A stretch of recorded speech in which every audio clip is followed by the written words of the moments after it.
Hi everyone, hope you're doing well from wherever you're watching this channel, depending on your time zone.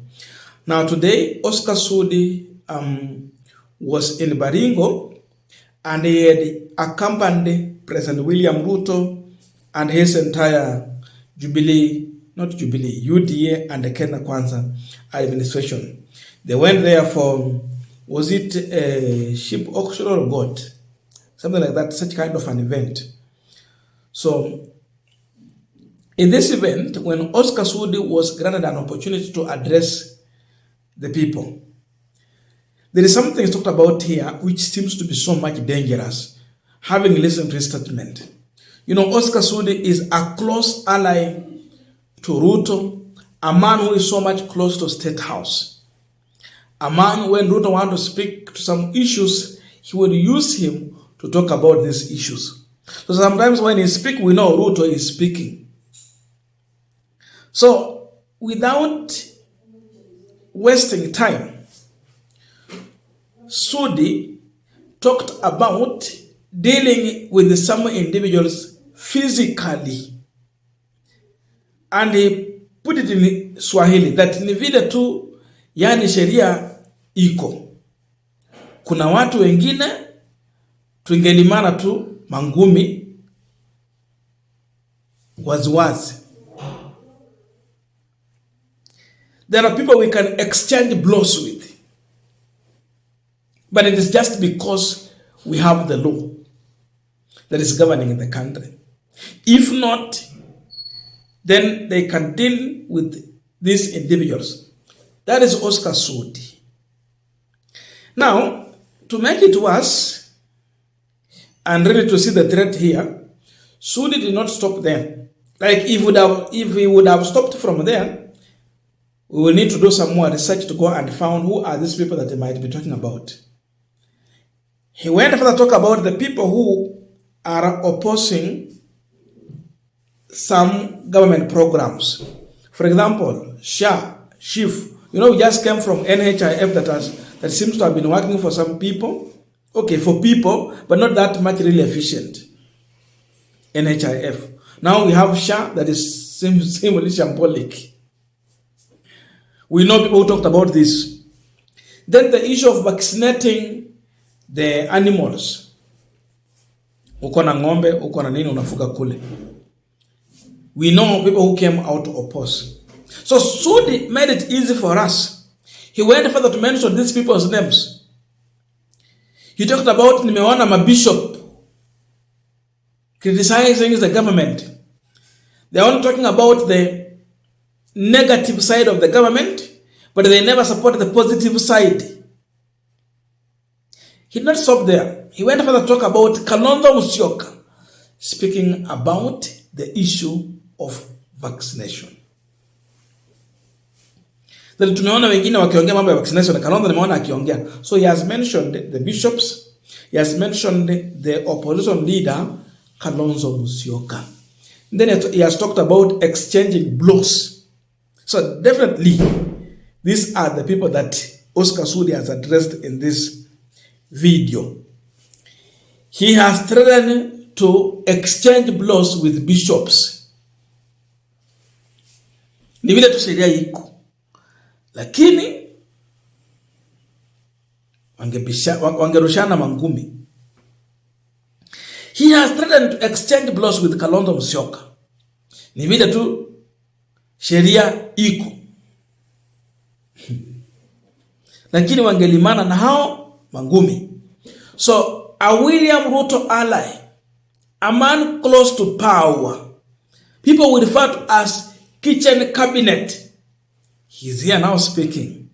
Is Ruto speaking or Sudi is speaking his mind? The message is here. Asante sana. Ya pili, mambo ya chanjo. Unajua hii Kenya kuna watu walirogwa. Najua nilikuwa naona jana Kalonzo na wengine wanaongea mambo ya chanjo. Kama binadamu anachanjiwa, anakuwa anapewa vaccinatiwa. Ikuje ng'ombe na mbuzi. Kwani imeanza leo ama jana? Mimi nataka niulize Kalonzo kwanza, wewe uko na ng'ombe ngapi? Ama uko na mbuzi ngapi? Sasa zingine tuache siasa ya upuzi. Tufanye siasa mali siasa iko. Tusaidie watu wetu mali mambo iko vizuri. Unajua nilikuwa nauliza hata wale bishops na wale watu wengine. wakati unakashifu serikali ya William Ruto, jamani sema hii na hii na hii umefanya vizuri. Hii na hii ndio bado.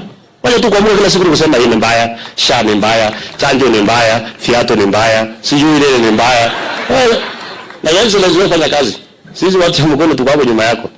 Ni ile tu yale sheria iko. Kuna watu wengine tungelimana na hao mangumi kwanza ndio hii nchi isonge mbele. Allah nataka niseme asanteni sana, Mwenyezi Mungu awabariki. Now, we are continuing with this particular discussion, but just a quick request for those who are watching this channel and you have not yet subscribed, please consider subscribing. To our returning subscribers, I must say thank you so much. And again, to all our viewers, please give this video a thumbs up. Thank you so much, and back to our discussion. Now, you heard it from Sudi himself. What else can we add to that? There's nothing we can add on that, and we cannot even remove any comma or a full stop. Sudi has communicated. He spoke in the presence of William Ruto. And it is clear. These people, they are now threatening anyone who opposes whatever they support or they want. This is open threat to Kalonzo Musyoka. When someone talk about tungelimana tu mangumi, if a man want to go physical, it is a serious threat, especially to men and women of God who do not even have a security. At least for the politicians they have. Most of men of God here, mimi sijaona Catholic bishop wakiwa na security yenye nawafuata. No.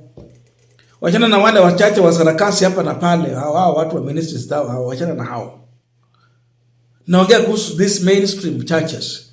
Sijawahi ona wakipeana security hii ni ya Archbishop so and so ya kumfuata, hapana. But a man who based his politics and leadership on church foundation is here busy laughing while his close ally is threatening the church leaders with the blues. In whose hands are we safe if those who are in authority are threatening to go physical on us just simply because we do not support whatever they are pushing for? In whose hands are we safe? This is a Kenya Kwanza government, and the UDA is the ruling party. Sudi is a member of UDA. Sudi is always in the State House. Sudi has been so close to power. A man who is so close to the president. He come out so loud, so very clear, with a lot of confidence to talk about exchanging blows, but it is just because there is law. So it's really telling us that we want to move from law to lawlessness. When we have leaders who want to use even force, watu wakifua, to push for their agenda without other consideration, these are some of the sentiments that will come from such leaders. So imagine these are the close people to the president. People who do advise William Ruto. Look at the kind of the advice they might offer to the president. That do not listen to these bishops. Just ignore them. And if they become so stubborn, deal with them decisively.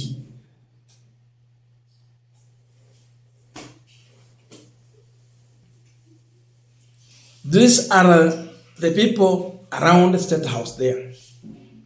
Now you can understand why this regime is failing. What is the problem in Kalonzo Musyoka criticizing the government? It is not our business to support the government in terms of, articulating on the agenda that they have been able to achieve. They have enough bloggers for that. Now, opposition is under capture. We must speak. We have a mongrel of government where ODM is in, Kenya Kwanza is fully in, and whoever is opposing it now has become an enemy of this government. They forget we are doing and exercising our democratic right. Sudi, if he's a good person and reasonable man, he should be responding to Kalonzo Musyoka and tell him the reason why he believed that this vaccine is okay. You don't want to oppose anything, but in as much he is supporting this, he should tell us the positive side of the vaccine. Not just coming out with threats. He should be convincing these bishops that in as much you've talked about the Shah and all that, the positive side is this concrete evidence, reasonable argument. He should be convincing rather than threatening. So when we see these people, we see threats, we see intimidation, we see drama. But now that's the government we have, the Kenya Kwanza government. So what can we conclude here? Definitely, just know that if there was no law, or if we were under the